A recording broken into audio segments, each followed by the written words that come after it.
Nahmaduhu wa nasta'inuhu wa nastaghfiruh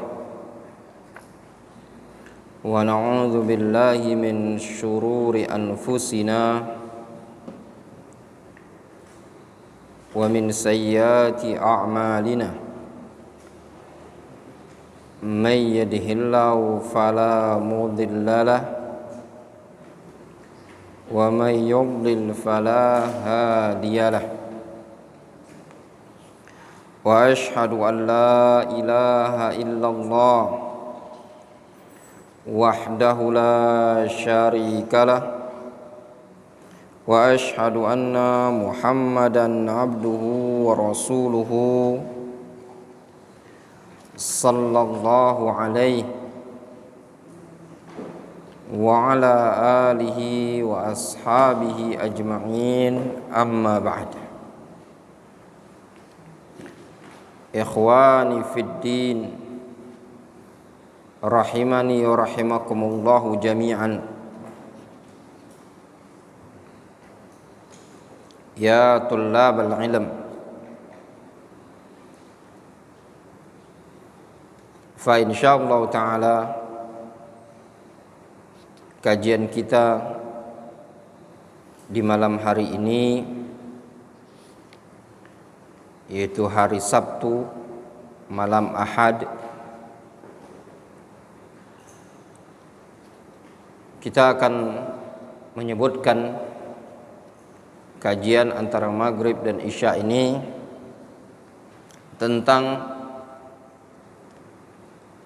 marakis Duarul Hadis yang ada di negeri Yaman, dengan harapan apa yang kita sampaikan ini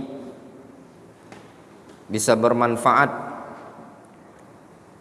bagi para penuntut ilmu yang akan rehlah ke negeri Yaman, ke negeri iman, negeri ilmu dan hikmah.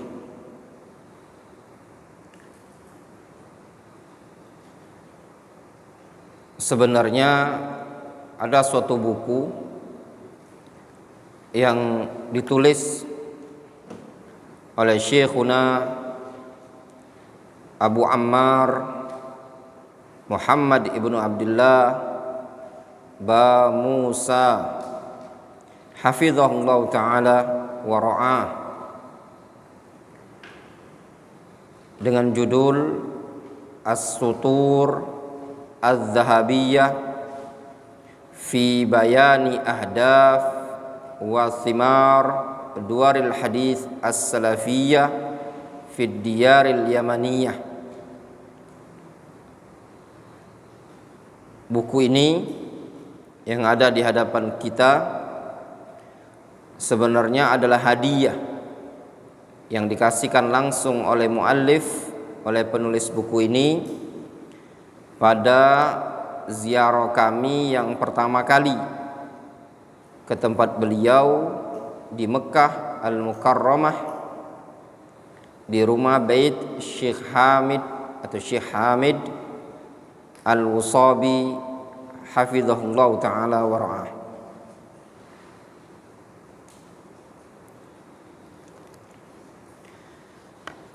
Para jamaah rahimani rahimakumullahu jami'an,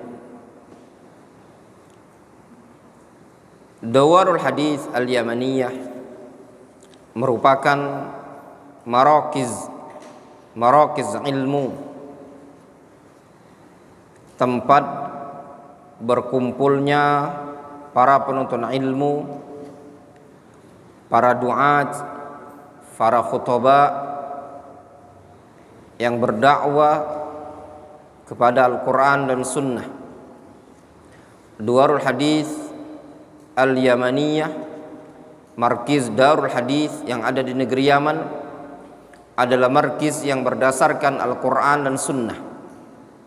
Di markiz tersebut tidak diajarkan taklid, tidak diajarkan kepada fanatisme golongan, tidak kepada masyayikh tertentu, tidak pula kepada mazhab tertentu, namun dakwah yang diserukan oleh mereka para masyayikh yang ada di negeri Yaman adalah dakwah mengajak kepada Al-Quran dan Sunnah, sebagaimana dulu yang sering kami dengar dari Syekhuna Abdurrahman Ibnu Umar Ibnu Mar'i Al-Adani rahimahullah. Beliau menyebutkan dakwatuna, dakwah kita ini minal kitabi wa sunnah wa ilal kitabi wa sunnah. Dakwah kita adalah dakwah yang berasal dari Al-Quran dan Sunnah dan kembali kepada Al-Quran dan Sunnah. La hizbiyah wala mazhabiyah wala unsuriyah. Dakwah yang tidak dibangun pada prinsip hizbiyah, tidak pula mengajak kepada mazhab tertentu, tidak pula mengajak kepada unsuriyah, namun dakwah yang bersumber dari Al-Quran, yang bersumber dari Sunnah Nabi Sallallahu Alaihi Wasallam, mengajak kepada Al-Quran, mengajak kepada Sunnah Rasulullah Sallallahu Alaihi Wasallam. Keberadaan Darul Hadis yang ada di negeri Yaman sangat-sangat berpengaruh besar terhadap tersebarnya dakwah Ahlus Sunnah di berbagai macam penjuru. Pertama kali, markiz Darul Hadis yang ada di negeri Yaman pada waktu itu berdiri di suatu tempat di kampung Dammaj, wilayah Sa'dah, sekitar tahun 80-an atau di awal-awal tahun 80-an, yang didirikan oleh Syekh Al-Muhaddits Al-Imam Al-Wadi'i Muqbil Ibnu Hadi Al-Wadi'i rahimahullahu rahmatan wasi'ah, yang dikenal Darul Hadis Bidammaj. Dulu Syekhuna Abdurrahman Al-Adani rahimahullahu ta'ala, beliau pernah mengatakan, Darul Hadis Bidammaj Ummul Marakiz As-Salafiyah fi Biladil Yaman.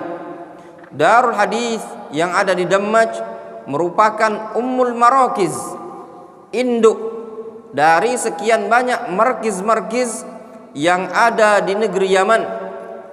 Dari markiz tersebut muncullah sekian banyak Darul Hadis yang ada di negeri Yaman yang diasuh oleh murid-murid beliau.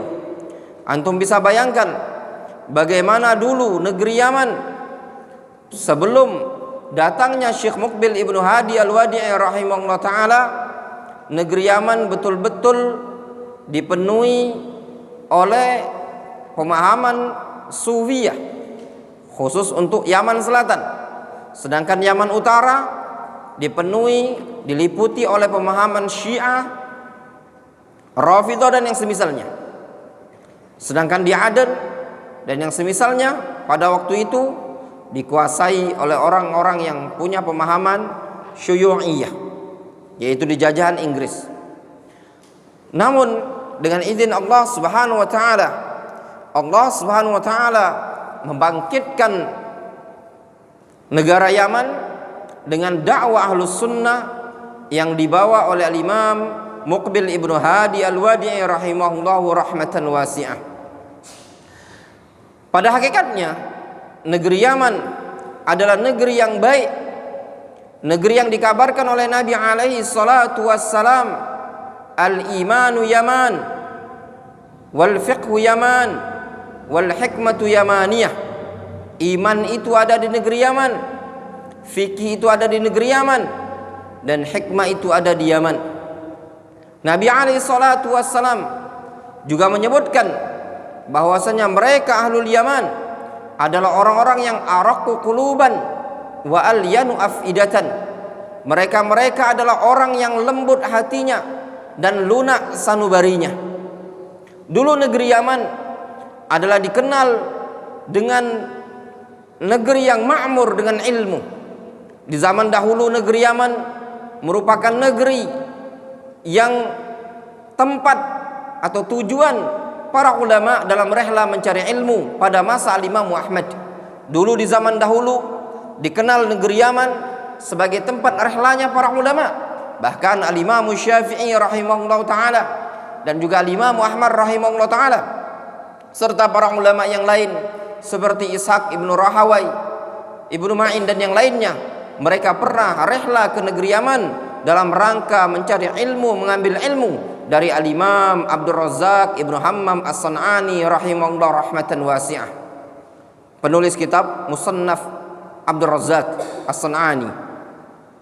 Namun dengan berjalan waktu, negara Yaman dimasuki oleh pemahaman-pemahaman yang menyimpang.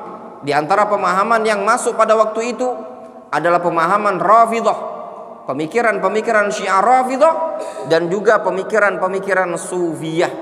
Sehingga bertahun-tahun Yaman dipenuhi dengan pemikiran-pemikiran yang menyelisih Al-Quran dan Sunnah, pemahaman-pemahaman yang bertentangan dengan akidah kaum muslimin, yang bertentangan dengan akidah para sahabat. Lalu datanglah seseorang dari kabilah Hamdan Al-Wadi'i atau dari kabilah Wadi'iyah, dari Hamdan, seorang yang bernama Muqbil ibnu Hadi Al-Wadi'i rahimahullah ta'ala. Dulu beliau adalah orang yang menuntut ilmu dari negara Saudi Arabia. Ringkas kisah ya ikhwan, ya tullabal ilm, dulu Syekh Muqbil ibnu Hadi Al-Wadi'i rahimahullah ta'ala hidup di negeri Yaman, di tengah-tengah orang yang pemahaman Syiah, pemahaman Syiah Rafidhah Zaidiyah. Beliau tinggal di Sa'da, di kampung tersebut rata-rata pemahaman mereka adalah Syiah Rafidhah Zaidiyah. Kemudian Syekh rahimahullah ta'ala beliau belajar ke Saudi Arabia. Awal kali beliau datang ke Saudi Arabia bukan tujuannya untuk belajar, namun tujuannya adalah untuk kerja sebagai haris, sebagai security di suatu hotel, di suatu penginapan. Namun ada orang yang menganjurkan kepada beliau, menasihati kepada beliau untuk talabul ilmi syar'i, sehingga beliau membagi waktu. Ada waktu bekerja, ada waktu talabul ilmi syar'i. Sampai pada puncaknya beliau bergabung, mendaftar di Jamiah Islamiyah di Madinah pada waktu itu, sehingga beliau berhasil menyelesaikan yaitu S1-nya, kemudian lanjut dengan magister S2-nya. Lalu beliau pulang ke negeri Yaman, berdakwah di negeri Yaman tersebut dengan kondisi apa adanya, namun beliau berupaya semangat untuk mengembalikan negeri Yaman kepada sunnah. Karena beliau rahimahullah ta'ala Syekh Muqbil, beliau pernah mengatakan al-aslu fi ahli Yaman as-sunnah. Hukum asal penduduk Yaman itu adalah ala sunnah. Sebagaimana juga disebutkan oleh mu'arrikh al-Yaman, ahli sejarah Yaman, yaitu Salam al-Aqwa. Dia menyebutkan bahwasannya hukum asal penduduk Yaman itu dulunya di atas sunnah, namun pemahaman-pemahaman yang menyimpang seperti pemahaman Rafidhah, Syiah dan yang semisalnya itu datang belakangan. Ikhwani fiddin rahimani rahimakumullahu jami'an. Dari Markaz Darul Hadis Dammaj, tepatnya sekitar tahun 90-an atau tahun 80-an, berbondong-bondong para penuntut ilmu belajar ke tempat tersebut dari orang-orang senior yang sekarang berdakwah, melanjutkan estafet dakwanya Syekh Muqbil ibnu Hadi Al-Wadi'i rahimahullah rahmatan wasi'ah. Di antara yang belajar pada waktu itu adalah Syekh Muhammad ibnu Abdul Wahhab Al-Wasabi rahimahullah rahmatan wasi'ah. Dan di antara juga yang belajar pada waktu itu adalah Syekh Yahya ibnu Ali Al-Hajuri hafizahullah ta'ala. Kemudian juga di antara yang belajar pada waktu itu adalah Syekh Muhammad ibnu Abdullah Al-Imam rahimahullah rahmatan wa hafizahullah ta'ala wa ra'ah. Kemudian juga Syekh Muhammad ibnu Abdullah As-Saumali, Muhammad ibnu Abdullah As-Saumali. Kemudian juga Syekh Abdul Aziz Al-Burai, dan juga seperti Syekh Abu Abdullah Utsman ibnu Abdullah As-Salimi hafizahullah, dan juga seperti Syekh Abdurrahman ibnu Umar ibnu Mar'i Al-Adani rahimahullah, dan juga seperti Syekh Abdullah ibnu Umar ibnu Mar'i Al-Adani hafizahullah ta'ala wa ra'ah, dan juga seperti Syekh Abdullah ibnu Utsman Az-Zamari hafizahullah wa ra'ah, dan masih banyak masyayikh yang lain yang dulu merupakan murid-murid awal Syekh Muqbil ibnu Hadi Al-Wadi' rahimahullah ta'ala, seperti Syekh Abdul Musawwir rahimahullah ta'ala, Syekh Ahmad Sa'id Al-Ashhabi, dan yang lainnya. Belasan tahun atau puluhan tahun Syekh Muqbil ibnu Hadi Al-Wadi' rahimahullah ta'ala berdakwah, dimulai dari tahun 80-an atau mungkin sebelum tahun 80-an. Beliau berdakwah di negara Yaman. Lebih dari 20 tahun Syekh Muqbil berdakwah, sampai pada tahun 2001-an wafatlah beliau rahimahullah rahmatan wasi'ah. Namun dengan wafatnya Syekh Muqbil ibnu Hadi Al-Wadi' rahimahullah ta'ala, bukan berarti dakwah salafiyah mati di negeri Yaman, bukan berarti dakwah salafiyah punah atau pudar, tidak. Bahkan Syekh Muqbil ibnu Hadi Al-Wadi' rahimahullah ta'ala telah berhasil mentarbiyah, mendidik ribuan para penuntut ilmu yang berjiwa sebagai da'i, sebagai du'at, sebagai hafadzul Quran, sebagai mudarrisin, yang mereka siap berdakwah, menyebarkan dakwah Ahlus Sunnah di negeri Yaman. Ketika wafat Syekh Muqbil ibnu Hadi Al-Wadi' rahimahullah ta'ala rahmatan wasi'ah, Markis Darul Hadits Dammaj pada waktu itu diamanahkan, diwasiatkan oleh Syekh Muqbil kepada Syekh Yahya Al-Hajuri hafizahullah ta'ala wa ra'ah wa wafaqahu. Kemudian dari wafatnya Syekh Muqbil lebih kurang sekitar tahun 2001, berlanjut tahun 2010-an, ternyata terjadi perperangan di wilayah tersebut, di sekitar Darul Hadits Dammaj. Terjadi perperangan, namun bisa diredam sampai pada puncaknya sekitar 2014. Perang terjadi lagi besar-besaran, sehingga puncaknya orang-orang Syiah mereka menyerang habis-habisan Markis Darul Hadits Dammaj, sehingga membuat mereka-mereka yang ada di markis tersebut harus hijrah dari Darul Hadits Dammaj. Sampai disebutkan pada kejadian tragedi tersebut, maktabah Syekh Muqbil, maktabah Markis Darul Hadits dirudal oleh orang-orang Syiah. Terpaksa mengambil tindakan dalam rangka menyelamatkan nyawa anak-anak, perempuan, anak-anak kecil, orang-orang yang sudah tua, sehingga ikhwan salafiyin yang ada di Dammaj ketika itu mereka hijrah ke kota Son'a pada waktu itu sekitar 2014. Kemudian negara Yaman di 2014 ya, terjadi perperangan Syiah Houthi yang dipimpin oleh Abdul Malik Al-Houthi, berupaya untuk melakukan kudeta terhadap pemerintah resmi yang ada di negeri Yaman,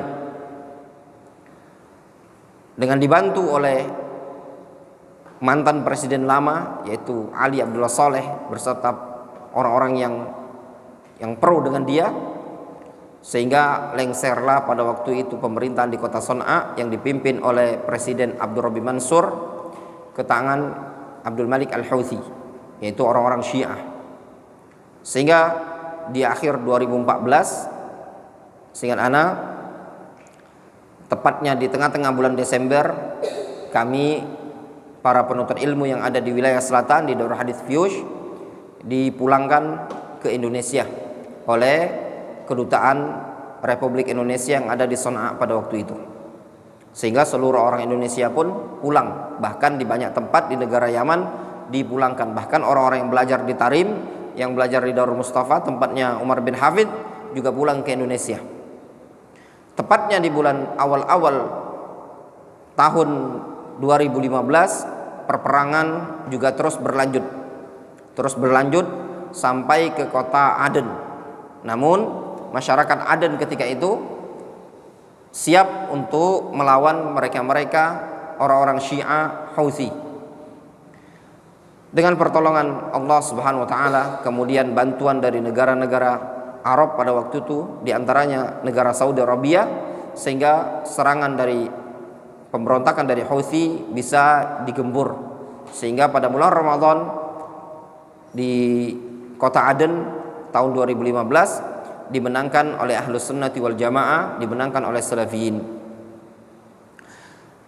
Dulu sebelum terjadi perang yang ada di Yaman, orang-orang Indonesia kalau mereka ke Yaman, mereka belajar dengan tenang. Mereka bisa belajar ke Darul Hadits Dammaj, karena pada waktu itu sebelum terjadi perang Yaman, Darul Hadits Dammaj masih bisa para penuntut ilmu untuk belajar ke sana.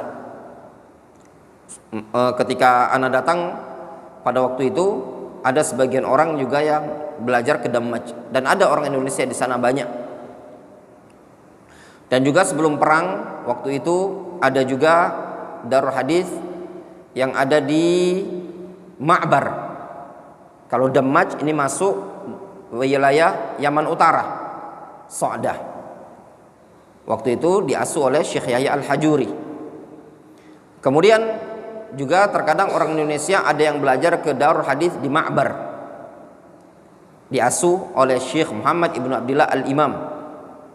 Ya, orang Indonesia lumayan banyak pada waktu itu. Kemudian juga orang Indonesia juga pada waktu itu ada yang belajar ke Darul Hadits di Zamar yang diasuh oleh Syekh Utsman As-Salimi Al-Utsmi. Ini juga orang Indonesia dulu ada yang belajar di sana. Ada juga yang belajar ke Markiz Darul Hadits atau masjid yang ada di Sana'a, Jami'ul Khair. Darul Hadits di Sana'a, Jami'ul Khair, miliknya Syekh yang diasuh oleh Syekh Muhammad Ibnu Abdillah As-Sawmali. Syekh Muhammad As-Sawmali. Ada juga yang belajar ke Darul Hadits di Hudaidah, di markiznya Syekh Muhammad bin Abdul Wahab Al-Usabi, dan juga di markiznya Syekh Muhammad Ibnu Abdillah Ba Musa di Markizus Salam. Syekh Muhammad Ba Musa menceritakan dulu banyak juga orang Indonesia yang belajar ke sana. Namun setelah perang Yaman tidak ada lagi orang yang belajar di sana. Namun ketika terjadi perang besar-besaran di Yaman, orang-orang Indonesia yang belajar di markis-markis di Yaman Utara semuanya mereka pulang ke Indonesia dan tidak diperbolehkan lagi berada di Yaman. Nah, pada waktu itu masih ada beberapa orang Indonesia sebenarnya yang statusnya masih melanjut di belajar di sana, khususnya beberapa orang yang masih diizinkan oleh Syekh Muhammad bin Abdullah Al-Imam untuk tetap di Ma'bar, di Darul Hadits Ma'bar pada waktu itu tadi ada. Namun rata-rata mereka semuanya pulang ke tanah air, ke Indonesia. Adapun di wilayah lain juga dulu ada markiz Darul Hadits di wilayah selatan, Yaman bagian selatan. Yang paling besar dulu adalah markiz Darul Hadits di Fiyush, Kampung Fiyush, Provinsi Lahaj. Ini yang masyhur dan yang terkenal pada waktu itu. Ada juga Darul Hadits untuk Fiyush diampu oleh Syekh Abdurrahman Ibnu Umar Ibnu Mar'i Al-Adani rahimahullah rahmatan wasi'ah. Ada juga Darul Hadits di wilayah bagian selatan diasuh oleh Syekh Abdullah Mar'i pada waktu itu, diasuh oleh Syekh Abdullah Mar'i di wilayah Syihr Hadramaut. Ya, di wilayah Syihr Hadramaut yang sekarang dikenal dengan Darul Hadits Thayyibah. Di wilayah kampung namanya Tibala dikenal dengan Darul Hadits Thayyibah di Syihr Hadramaut. Kemudian ada juga darul hadis lain seperti darul hadis Mafraq Hubeish. Darul hadis Mafraq Hubeish yang diasuh oleh Syekh Abu Dzar Abdul Aziz Al-Burai hafizahullah taala wa ra'ah. Ini beberapa marokis darul hadis yang ada di negara Yaman pada waktu itu sebelum terjadi perang di Yaman. Namun ketika terjadi perang di Yaman, semua orang-orang Indonesia mereka pulang ke Indonesia. Pada tahun 2015, 16 mungkin bisa dikatakan tidak ada orang Indonesia yang masuk ke Yaman karena kondisi Yaman belum stabil. Mulai masuk berdatangan informasinya sekitar tahun 2017 atau di akhir-akhir 2016 ya. Sudah mulai orang-orang berdatangan. Ini mungkin sekitar di akhir tahun 2017 atau di awal tahun 2017 berdatangan orang-orang yang ingin belajar ke negeri Yaman pada waktu itu. Ringkas kisah, ketika selesai perang yang ada di Yaman, khususnya di Yaman bagian selatan, subhanallah, pada suatu kejadian terkadang padanya terdapat hikmah. Allah Subhanahu wa taala mengatakan dalam Al-Qur'an, wa asa an takra'u syai'an wa yaj'alallahu fihi khairan katsira. Bisa jadi kalian tidak menyukai sesuatu perkara, namun pada perkara tersebut Allah jadikan sekian banyak kebaikan padanya. Perang tidak ada yang menyukainya. Kutiba alaikumul qitalu wa huwa kurhul lakum. Allah tetapkan perperangan itu buruk bagi kalian, tidak kalian sukai. Siapa yang suka perang? Siapa yang suka terbunuh? Tidak ada yang suka. Siapa yang suka membunuh? Tidak ada yang suka. Namun terkadang pada kejadian tersebut ada sesuatu yang baik, ada hikmah. Asa an takra'u syai'an wa huwa khairul lakum. Bisa jadi kalian tidak menyukai sesuatu perkara, namun perkara tersebut adalah baik bagi kalian. Memang pada waktu itu cukup mencekam negara Yaman, sampai-sampai sebagian masyayikh kita ada yang lari ke Saudi Arabia. Setelah perang Yaman itu kondisi Yaman masih belum stabil, ya. Muncul orang-orang yang ingin membunuh para ulama, membunuh para masyayikh, bahkan orang-orang yang ngimami di masjid khutbah tiba-tiba dibunuh. Jadi setelah mereka perang dengan Houthi, dengan Syiah, di kota Aden pun mencekam. Bahkan sebagian masyayikh kita ada yang lari ke Saudi Arabia, termasuk waktu itu Syekhuna Abdurrahman Al-Adani, beliau ke Saudi Arabia ya. Karena juga ada tekanan, dipaksa untuk di bawah tekanan Houthi Syiah, beliau tidak mau. Kemudian juga Syekh Abdul Ghafur Al-Lahji, beliau juga berangkat ke Saudi Arabia, dan banyak masyayikh kita yang pada waktu itu lari ke Saudi Arabia ya. Setelah kondisi Yaman kondusif dan pemerintah peduli kepada dakwah salafiyah di negeri Yaman, sehingga berbondong-bondonglah para penuntut ilmu datang ke negeri Yaman. Subhanallah, buah dari dakwah salafiyah yang ada di negeri Yaman, muncullah markis-markis baru untuk tempat-tempat belajar para penuntut ilmu. Di antaranya tadi, setelah wafatnya Syekh Abdurrahman Al-Adani rahimahullah, markiz Darul Hadis Fiyush diambil alih ke pengurusannya oleh Syekh Abdullah ibn Umar ibn Mar'i Al-Adani hafizahullah ta'ala. Syekh Abdullah ini adalah kakak dari Syekh Abdurrahman, kakak dari Syekh Abdurrahman, yaitu Syekh Abdullah Mar'i. Karena beliau yang sebagai pengasuh ya, penanggung jawab Darul Hadis Fiyush, dan beliau juga sering safar, masih ada hubungan sering bolak-balik ke Saudi Arabia. Beliau mengangkat juga wakil di sana, yaitu Syekh Abu Abdurrahman Anis Al-Muhandis Al-Yafi'i hafizahullah ta'ala wa ra'ah. Alhamdulillah, Darul Hadis yang ada di Fiyush dengan diasuh oleh Syekh Abdurrahman Al-Adani, awal-awalnya dulu merupakan sumber tempat para penuntut ilmu menuntut ilmu, tempat mereka belajar, tempat mereka menghafal, kemudian dilanjutkan estafetnya oleh Syekh Abdullah, kondisinya semakin membaik. Bahkan para penuntut ilmu yang berbondong-bondong mereka ingin belajar ke Yaman semakin banyak jumlahnya. Kalau dulu orang Indonesia yang belajar di masa Syekh Abdurrahman Al-Adani rahimahullah sekitar 200, adapun sekarang orang Indonesia yang belajar sudah mencapai 500 lebih, hampir 600 orang Indonesia sekarang ini sekitar 600 orang Indonesia yang belajar di Darul Hadits di Fiyush. Dan juga Syekh sudah menata pendidikan yang ada. Syekh Abdullah Tata ada pendidikannya juga diakui oleh pemerintah Yaman, bisa muqarrarnya, modul-modulnya juga diakui oleh pemerintah Yaman, sehingga Markiz bisa mengeluarkan ijazah SD, SMP, SMA, bahkan mengeluarkan ijazah jamiah, ya. Dan yang lebih berkahnya lagi dari dakwah yang berasal dari Darul Hadits Fiyush tersebut, muncul sekian banyak markiz yang baru.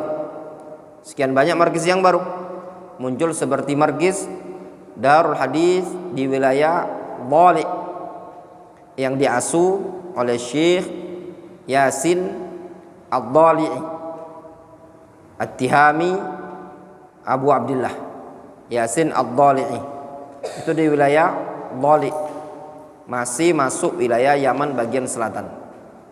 Kemudian juga ada markiz lain yang baru, orang Indonesia juga belajar di sana, di wilayah Sya'bah. Di wilayah Sya'bah dikenal dengan Darul Hadits Subaihah yang diasuh oleh Syekh Yaslam As-Subaihi. Ya, ini juga orang Indonesia ada yang belajar di sana. Ada juga markiz lain seperti di wilayah Taiz. Di wilayah Taiz, wilayah tempat namanya Turbah, diasuh oleh Syekh Muhammad Al-Hammadi. Ini markiz yang juga ada orang Indonesia yang belajar ke sana. Ada juga markiz yang lain, Darul Hadits yang lain di wilayah Shabwa, provinsi Shabwa, di kota namanya Atak. Di sana ada markiz Darul Hadits yang diasuh oleh Syekh Abdul Husain Hasan Aliwah. Ini wilayah Shabwa ini lebih dekat dengan wilayah Saudi Arabia. Di sana ada markiz yang diasuh oleh Syekh Abdul Husain Hasan Aliwah. Juga ada orang Indonesia yang belajar di sana. Di tempat lain juga ada markiz Darul Hadits di wilayah Hadramaut. Di wilayah Hadramaut ada markiz Darul Hadits Syahr atau Darul Hadits Thayyibah tadi. Sekarang diasuh oleh Syekh Abu Hammam, ya, Abu Hammam Asy-Syihri. Abu Hammam Asy-Syihri dan yang lainnya banyak yang mengasuh di Darul Hadits tersebut. Juga ada di wilayah Mukallah. Mukallah itu ibu kota provinsi Hadramaut, diasuh oleh Syekh Walid Makram. Syekh Walid Makram di wilayah Hadramaut, kota Mukallah. Nah, Mukallah ini ibu kota Hadramaut. Dan ada juga yang juga menampung orang Indonesia, ada di sana orang Indonesia di wilayah Tarim. Di wilayah Tarim ada juga Darul Hadits, yaitu Darul Hadits Tarim, diasuh oleh Syekh Umar Bajuber. Syekh Umar Bajuber. Jadi cukup banyak markiz-markiz Darul Hadits yang ada di negara Yaman yang bisa dikunjungi oleh orang-orang Indonesia. Ada juga tempat lain seperti Darul Hadits di Sumain, wilayah Sumain, yang diasuh oleh Syekh Ahmad Sa'id Al-Ashhabi. Juga ada orang Indonesia yang belajar di sana. Ada juga tempat lain di Darul Hadits wilayah Makho, Yukhtal Makho, yang diasuh oleh Syekh Nu'man bin Abdul Karim Al-Watar.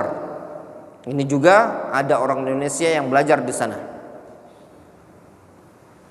Ada darul hadis yang lain, namun dia masuk wilayah Yaman Utara. Belum ada orang Indonesia yang belajar di sana dan tidak diperbolehkan, seperti darul hadis di wilayah Mafraq Hubeish yang diasuh oleh Syekh Abdul Aziz Al-Burai, dan darul hadis di wilayah Ba'dan yang diasuh oleh Syekh Muhammad Ibnu Hizam Abu Abdullah Al-Ba'dani Al-Fadli. Nah, ini di wilayah tidak diperbolehkan orang Indonesia untuk tinggal di sana dikarenakan kondisi wilayah tersebut masih dikuasai oleh orang-orang Syiah. Adapun di wilayah utara seperti markis Syekh Utsman As-Salimi, beliau sebenarnya menerima orang Indonesia kalau ada yang mau belajar ke sana. Namun di tempat tersebut tidak bisa mengeluarkan iqamah karena wilayah utara itu masih di bawah kekuasaan Syiah. Sebenarnya kalau mau tinggal di sana masih bisa ditampung beliau, tapi secara perizinan wilayah utara masih di bawah kekuasaan Syiah, sehingga tidak bisa dikeluarkan iqamah kalau mau belajar ke sana. Namun yang kita sebutkan tadi beberapa darul hadis yang kita sebutkan di Fiyush, di Subaiha, di Syabwa, di Turbah, kemudian di Syihr, di Mukalla, di Tarim, dan yang semisalnya dari wilayah-wilayah yang aman atau istilah lainnya al-manatiq al-muharrarah, di tempat-tempat yang terbebaskan dari kekuasaan Syiah, itu markis bisa mengeluarkan iqamah sehingga antum bisa belajar dengan tenang. Adapun dari sekian markis ini tadi, yang paling afdol menurut pandangan anak pribadi dan yang paling bagus adalah darul hadis di wilayah Fiyush. Darul hadis Fiyush ini nampaknya darul hadis yang paling afdol dari sekian markis yang ada, ya, untuk markis-markis yang wilayahnya aman dari Houthi, dari Syiah, dengan berbagai macam alasan. Yang pertama, tempat tersebut fasilitas belajarnya lengkap. Di antaranya di sana banyak maktabah yang jual buku, jual kitab. Sehingga kalau orang mau belajar ke Yaman di Darul Hadis Fiyush, dia tidak repot untuk membeli buku karena buku tersebut banyak dijual di sana. Ada beberapa maktabah yang jual buku di sana, seperti Maktabah Al-Wadi'i, Maktabah At-Tabrani, maktabah-maktabah yang lain yang ada di samping markis Darul Hadis di Fiyush. Yang kedua, lingkungan Darul Hadis Fiyush itu lingkungan yang cocok, ya, untuk penuntut ilmu. Kenapa? Karena lingkungan tersebut dikelilingi oleh masyarakat yang semuanya insyaallah ta'ala adalah salafiyun. Bahkan setiap menjelang waktu sholat, ketika azan sudah dikumandangkan, akan ada mobil, ya, ingatkan sholat seperti itu, ya, mengingatkan mobil keliling, mengingatkan sholat. Saking luasnya perkampungan Darul Hadis Fiyush ini, saat ini terdiri dari 14 atau 15 masjid. Ya, dalam satu kampung itu tadi ada 14 atau 15 masjid. Antum bisa bayangkan betapa luasnya perkampungan tersebut. Sehingga antum belajar lebih tenang. Kenapa? Karena tempat tersebut dikelilingi oleh perkampungan ikhwan-ikhwan salafiyin. Dan juga markis tersebut dikelilingi oleh para huros, para pengawal yang lengkap dengan persenjataannya. Semua pos-pos jalan-jalan masuk itu ada security yang jaga lengkap dengan senjata angka 47. Jadi seandainya ada hal-hal yang tidak diinginkan, mereka yang lebih duluan untuk berjaga-jaga mengamankan markis tersebut. Kemudian juga kenapa istimewanya Darul Hadis Fiyush ini tadi, dekat dengan kota Aden. Sehingga kalau antum ada urusan terkait dengan urusan kenegaraan seperti perpanjang iqamah dan yang semisalnya, itu cepat urusannya karena dekat dengan kota Aden. Dan juga kalau seandainya la qadarullah kita tidak menginginkan, misalnya antum sakit dan yang semisalnya, juga dekat dengan rumah sakit. Di sana ada rumah sakit di kota Aden. Sehingga fasilitas ketika antum belajar di Darul Hadis Fiyush itu lebih banyak fasilitas yang didapatkan. Kemudian juga di antara keistimewaan markaz Darul Hadis di Fiyush, di sana sudah ada jamiah, sudah ada kampus, ada jamiah. Luar biasa, jamiah yang diampu oleh Syekh Abdullah, yaitu Jami'ah Al-Islamiyah, Al-Jami'ah Al-Islamiyah Al-Alamiyah. Itu alumni sini alumni Darul Hadis Palembang ini ada yang kuliah di sana. Syu'bah Muhammad Jepri itu kuliah di sana, sudah masuk semester 4. Luar biasa di sana. Jadi bahkan juga ada yang dari Palembang ini yang SMA-nya di sana. Sekarang masih SMA dia, karena dia baru dapat ijazah SMP. Dilanjutkan SMA-nya di Fuse, dia belajar. Ada di sini namanya Abdul Fattah. Orang Sumsel dulu sempat belajar di sini sebentar. Sehingga kalau antum belajar di Darul Hadis Fuse itu lebih nyaman dan lebih tenang. Dan lingkungan juga banyak lingkungan ikhwan-ikhwan salafiyin. Kemudian juga di antara keistimewaan markis ini tadi, Darul Hadis Fuse, di situ durus pelajaran-pelajarannya sangat banyak. Sehingga bagi para penuntut ilmu ketika dia belajar di markis tersebut, khususnya mereka-mereka yang sudah punya banyak bekal, maka cepat untuk menyerap pelajaran. Kenapa? Karena mudarris, pengajar-pengajarnya sangat banyak. Antum ingin belajar fikih ada, usul fikih ada, mustalah ada, akidah ada, semua pengajar banyak, lengkap di sana. Dan juga keistimewaannya di Darul Hadis Fuse ini tadi merupakan tempat berkumpulnya para masyayikh, karena tempat itu luas, besar, sehingga biasa dikunjungi oleh para masyayikh kita. Sehingga baik masyayikh yang dari utara, dari berbagai macam penjuru, mereka biasa berkunjung ke Darul Hadis Fuse. Sudah sejak zaman dahulu kala, dari zamannya Syekh Abdurrahman Al-Adani, markis Darul Hadis yang ada di Fuse merupakan tempat dikunjungi oleh para masyayikh. Wallahu ta'ala alam shawab. Naktafi bihadzal qadar wa sallallahu ala nabiyyina Muhammadin wa ala alihi washabihi ajmain walhamdulillahi rabbil alamin.